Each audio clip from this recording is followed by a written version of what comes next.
Hello friends, నమస్తే. Welcome to my YouTube channel mysterious world Telugu. ఆడపిల్లని పుట్టినప్పటి నుంచే పద్ధతులు అనే పంజరంలో బంధించేసింది ఈ సమాజం. ఒక ఆడపిల్ల క్యారెక్టర్ని ఆమె వేసుకునే దుస్తుల్ని బట్టి, ఆమె వెళ్ళే ప్లేసెస్ని బట్టి, ఆమె ఇంటికి తిరిగి వచ్చే టైంని బట్టి డిసైడ్ చేసే సొసైటీలో జీవిస్తున్నాం మనం. ఇలాంటి జనాల్లో మార్పు తీసుకురావడానికి వచ్చిన మూవీయే వకీల్ సాబ్.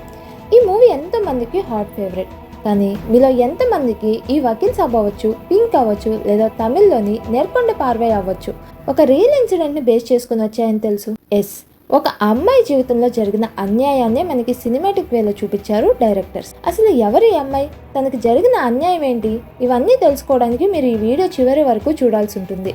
ఇదిగో స్క్రీన్ మీద కనిపిస్తున్న ఈ అమ్మాయి పేరు సుజిత్ జోర్దన్.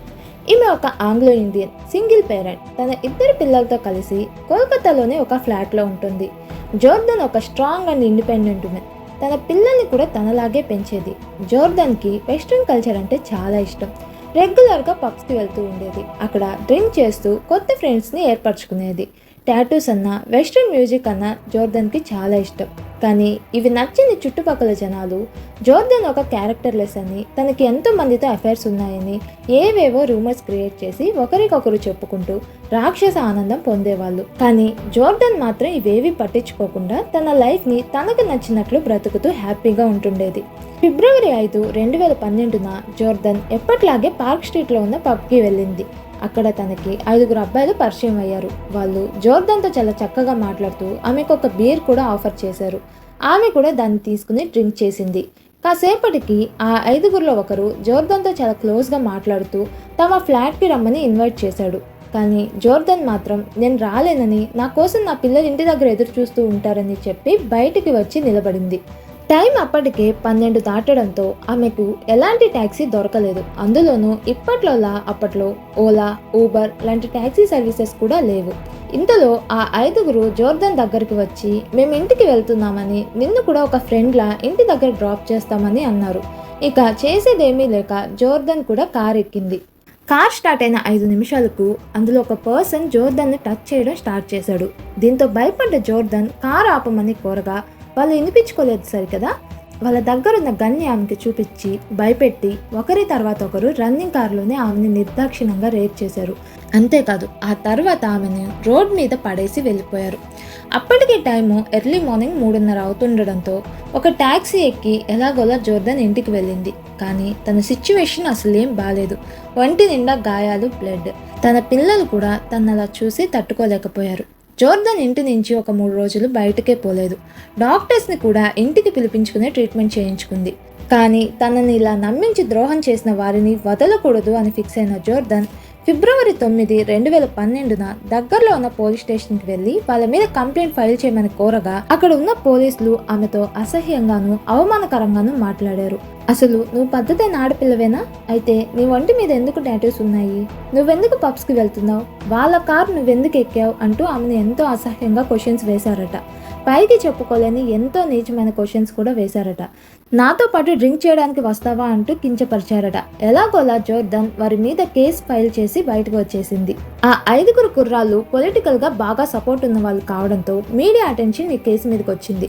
అందరూ జోర్దన్దే తప్పంటూ ఆ 5 కుర్రాళ్ళు అమాయకులు అని నిరూపించడానికి ట్రై చేశారు. కొన్ని పొలిటికల్ పార్టీస్లోని కొందరు పెద్దలు మీడియా ముందుకు వచ్చి జోర్దన్కి సపోర్టింగ్గా ఎలాంటి ఆధారాలు లేవని, ఇది ఒక ఫేక్ కేస్ అని, జోర్దన్ ఒక ప్రాస్టిట్యూట్, మనీ విషయంలో జోర్దన్కి తన కస్టమర్స్కి వచ్చిన ఇష్యూనే పబ్లిక్ చేసి వాళ్ళని బ్లాక్మెయిల్ చేస్తుందని చెప్పారు.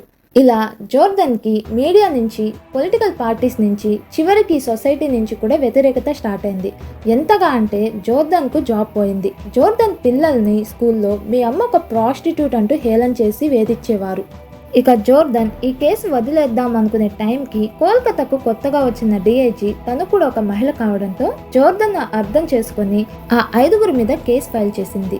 జోర్దన్కు సపోర్టింగ్గా ఆధారాలు సేకరించడానికి, ఆమెకు టెస్టు చేయించడానికి తీసుకెళ్ళింది. ఒక మహిళ నిజంగానే రేప్కి గురైందా లేదా అని తెలుసుకోవడానికి డాక్టర్స్ తమ 2 ఫింగర్స్ని మహిళ ప్రైవేట్ పార్ట్లో పెట్టి ఎగ్జామిన్ చేస్తారు. ఇలాంటి టెస్టులు సాధారణంగా ఎప్పుడు మహిళా డాక్టర్సే చేస్తూ ఉంటారు. కానీ జోర్దన్ విషయంలో మాత్రం ఒక మేల్ డాక్టర్ని పంపించారు. తనకు జరిగే ప్రతి టెస్ట్లోనూ తను ఎంతో ఇబ్బంది పెట్టారు. అలా ఈ కేసు రన్నింగ్లో ఉండగానే కోల్కతాలో ఎన్నో రేప్ కేసులు బయటకు వస్తూ ఉండడంతో వాళ్ళకి సపోర్ట్ చేయడానికి జోర్దన్ తన ఫేస్కి ఉన్న స్కార్ఫ్ని తీస్తూ, నేను పార్క్ స్ట్రీట్ విక్టిమ్ని కాదని, నన్ను ఇక అలా పిలవద్దని, నా పేరు సుజిత్ జోర్దన్ అని, నాలాగా బాధపడుతున్న ఎంతో మందికి సపోర్ట్గా నిలవడానికి నేను ఏమైనా చేస్తానని చెప్పుకొచ్చింది. ఇలా తనకి అలాగే తనలా బాధపడుతున్న ఎంతో మందికి న్యాయం జరగడం కోసం కొన్ని యూట్యూబ్ ఇంటర్వ్యూస్లోను అలాగే సత్యమేవ జయతే అనే షోలోను పార్టిసిపేట్ చేసింది.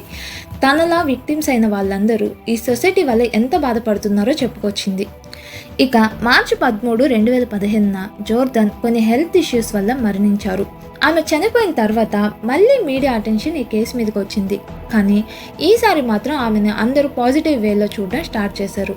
ఇక జోర్దన్ మీద రేప్ జరిగిన 4 సంవత్సరాలకి తన మీద దాడికి పాల్పడిన నీచుల్లో 3కి జైలు శిక్ష పడింది. 10 ఏళ్ల జైలు శిక్షతో పాటు 1,00,000 జరిమానాగా విధించింది కోర్టు. కానీ ఆ 5గురిలో 2 మాత్రం ఆ టైంకి పరారీలో ఉండగా తర్వాత వాళ్ళు కూడా శిక్షకు గురయ్యారు. ఫ్రెండ్స్, సినిమాలో అన్యాయానికి గురైన వారికి సపోర్ట్గా నిలబడడానికి ఒక సూపర్ హీరో వస్తాడు, వాళ్ళకి న్యాయం జరిగేలా చేస్తాడు. కానీ ఇది రియల్ లైఫ్. ఇక్కడ అలాంటి హీరోస్ ఉండకపోగా పుండి మీద కారం చల్లే వాళ్ళే ఎక్కువ. జోర్దన్కు చనిపోయేంత వరకు కూడా న్యాయం జరగలేదు. రేప్కి గురైందన్న జాలి జోర్దన్ మీద చూపించకపోగా ఆమె లైఫ్ స్టైల్ని బట్టి ఆమె క్యారెక్టర్ లెస్ అని డిసైడ్ చేసి మాటలతో హింసించారు. కానీ ఏ జోర్దన్ అయితే ఈ సొసైటీ వల్ల అవమానాలకు గురైందో ఆ జోర్దనే తనలా బాధపడుతున్న వారి కోసం నిలబడి సోషల్ వర్కర్గా పనిచేసి తనెంతటి గుణవంతురాలో ధైర్యవంతురాలో నిరూపించుకుంది. సో నా దృష్టిలో తనే ఒక సూపర్ హీరో. తన లైఫ్కి ఇంకెందరో లైఫ్లకి. ఒకరి కోసం ఒకరు నిలబడకపోయినా పర్లేదు, కానీ పక్క వారి విషయంలో ఏం జరిగిందో కూడా తెలుసుకోకుండా అన్యాయంగా వాటిని మాటలతో హింసించకండి. కుదిరితే సహాయం చేయండి లేదా సైలెంట్గా ఉండిపోండి చాలు. సో అమ్మాయిలు, మీ వైపు తప్పు లేనప్పుడు ఏ వెధవకి భయపడకండి, ధైర్యంగా ముందుకు నడవండి. ఆ దేవుడే మీకు కొండంత అండగా నిలబడతాడు. ఇదే అండి ఇవాల్టి మన వీడియో. మీకు కనుక నచ్చినట్లయితే లైక్ చేయండి, షేర్ చేయండి, సబ్స్క్రైబ్ చేసుకోండి. పక్కనే ఉన్న బెల్ ఐకాన్ నొక్కినట్లయితే నేను వీడియో పెట్టిన ప్రతిసారి మీకు నోటిఫికేషన్ వస్తుంది. Thanks for watching.